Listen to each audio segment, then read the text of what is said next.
My name's Mackenzie. I'm a licensed private investigator, and here's a PI story I can legally tell you. I'm doing surveillance on this guy for workers' comp. He's almost 50 years old. During my surveillance, he leaves his house. He drives to this neighborhood that's kind of questionable. It's a sketchy neighborhood. I'm just gonna say it. So when he pulls into this neighborhood, he stops in front of one house, and there's two girls standing outside. These girls couldn't have been older than 14 or 15. And that's being generous. These girls were really young. He stops and he's talking to them, and then they get in the truck. My spidey senses are tingling. And when I say spidey senses, I mean mama senses. Because these babies were dressed for a nightclub. So I'm all right, benefit of the doubt. He knows these girls.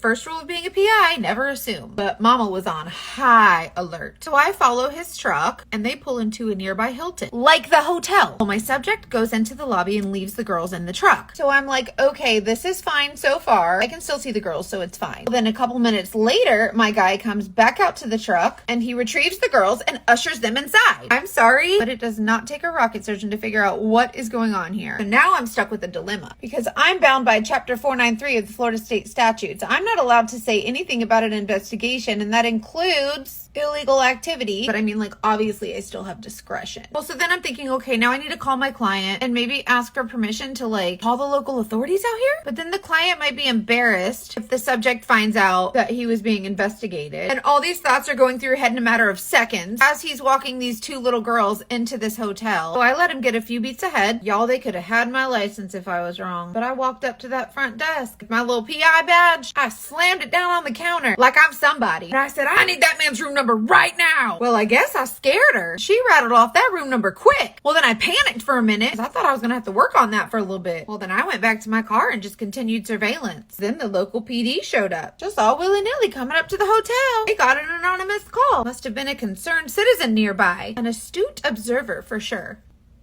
So anyways, there I was, minding my own business, and this fella gets escorted out of his hotel along with his 13 and 16-year-old victims. Come to find out, the mama of the two girls had been benefiting from transactions like this by way of money and snacks. Thank goodness for that anonymous call.